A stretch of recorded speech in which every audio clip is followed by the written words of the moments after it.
Hello, hello, you guys. Thank you for tuning in. I know that it has been a while since you guys have seen or heard from me on Journal Life with Cassandra Faye Wilson, which I'm also in the process of changing the name to Inspirations by Cassandra. As we know, in this thing called life can.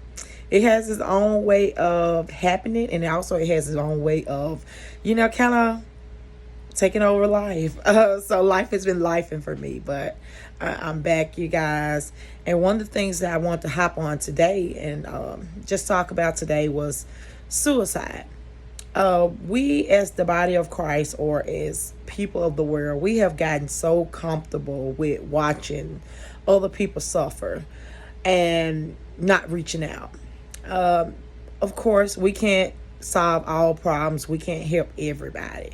But what we can do, we can share like our journey and different things that we have been through with someone else, because you never know how a particular situation that you have been through can relate to another person. So something that I just been sensing and feeling in my spirit lately has been suicide. I don't know if you guys have ever dealt with the spirit of suicide, but for me, I have. Had just freshly had my last son. He'll be 4 years old this year. Had just got out of a bad relationship. Pretty much was starting over, starting fresh, and life just kind of hit me all at once. I just felt like I was not enough.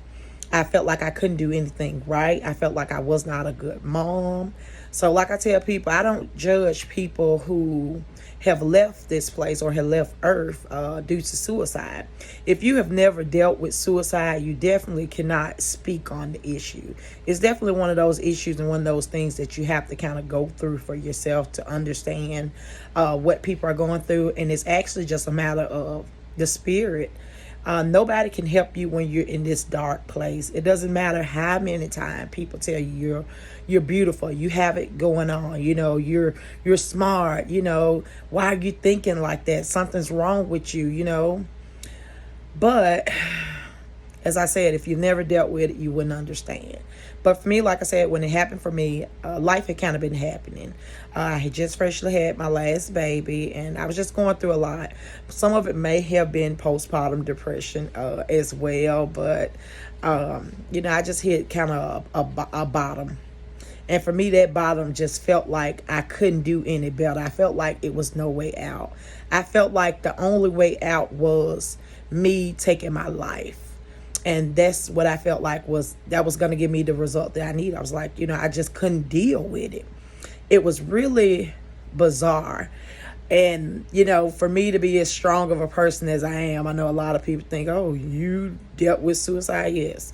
It's something that does not have a name. There's nobody exempt from it. And like I said, if you have never dealt with it, you wouldn't be able to understand or relate. But what that particular situation did for me, it just made me grow more in my relationship with God. Of course, it was a struggle.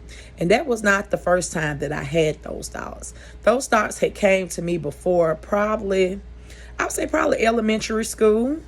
I had thoughts of suicide, and I can remember literally sitting in my mom's house with a knife to my wrist at a very young age. But for me, what I have learned over the years, that was just the devil just trying to keep me away from my destiny. I know, what does an elementary student know about suicide? But I vividly remember having those thoughts as a child. And I just also remember I just always cried out and spoke and talked to, at that point, I didn't know who I was talking to, but it was God. Now that I realize as I have gotten older, that was God talking to me. It just gave me that voice and just told me to put the knife down. So to be honest, I had never had any more suicidal thoughts until in my adulthood. And like I said, it kind of came when life was lifing again. Had just got out of a emotionally abusive relationship. So just trying to figure things out, trying to figure out what I did wrong. But in reality, it was nothing I did wrong. It was just one of those things. It just happened. It just comes with life. But what got me through that moment when I was facing those suicidal thoughts, it was literally like a fight in myself between the good and the bad in Cassandra. The good was telling me, Cassandra, you have so much to live for. Cassandra, you don't want to do this. Cassandra, think about your kids. But that bad was telling me that, Cassandra, you failed your kids already. You're in this relationship, or you have just gotten out of this relationship. What do you have to give your babies? You don't have a roof over your head. You got to start all back over. So you're not even worth it. That's what those thoughts was telling me. So it was literally a fight between, like I said, the good and the evil in me. And I just thank God that, during that time, I cried out to him. And I just told God I needed him to show up. And I needed him to show up in a mighty way. I didn't like that feeling. I knew that was not me. But also, I felt like that was the only way that I had out, was to take my life as well. It's a hard thing to explain, but by the grace of God, I am still here. Thank God those thoughts have not came to me anymore. But one of the things also I want to tell you, when you win that battle with those suicidal thoughts, you've won. Those thoughts won't ever come back to you again.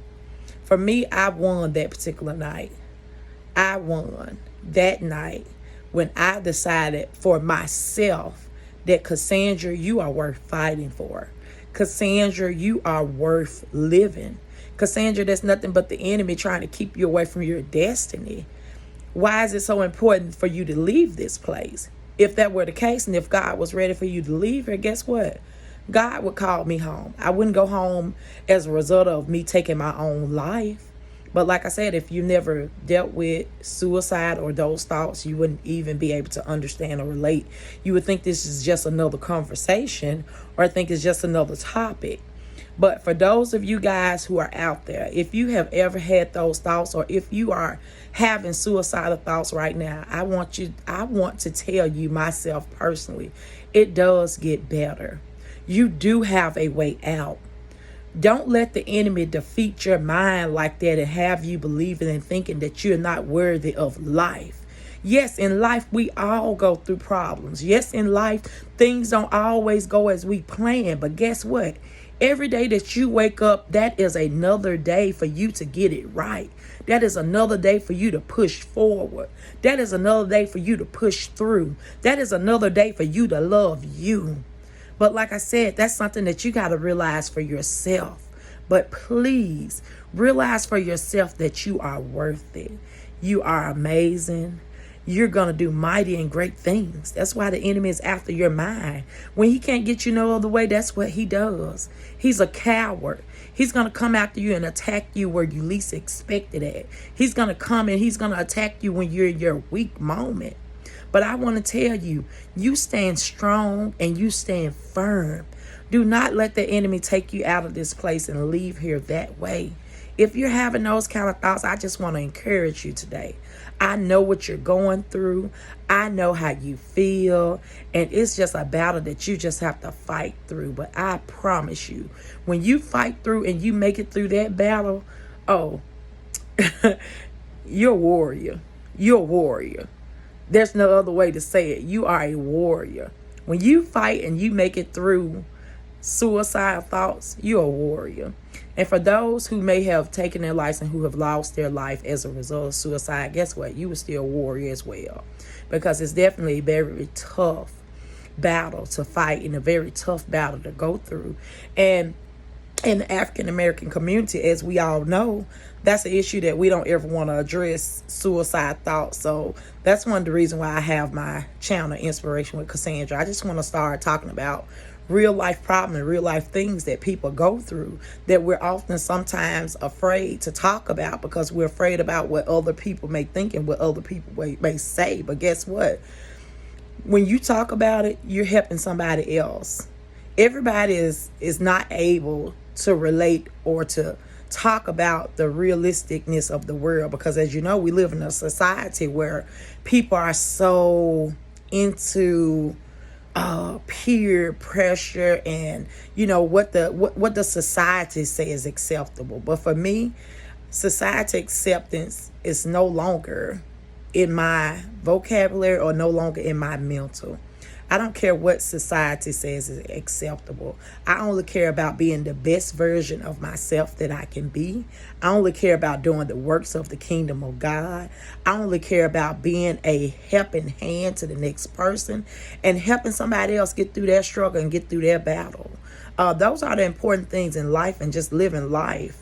And oftentimes in this thing called life, it's scary. We don't always know all the answers. We're not going to make all the right decisions. Yes, we are going to fail, but guess what? Long as you got breath in your body and you have, you wake up another day, that is an opportunity for you to do better. There's an opportunity that you got one more chance, one more day to get it right. And guess what? You're going to do it. So I just want to thank you guys for tuning in to Inspirations by Cassandra. Like I said, I just wanted to hop on, give a quick word. You guys, it definitely will not take me that long to put out another video, but I just want to thank you guys again for tuning in. Stay encouraged, be inspired. Thanks. Bye. Talk to you guys next time.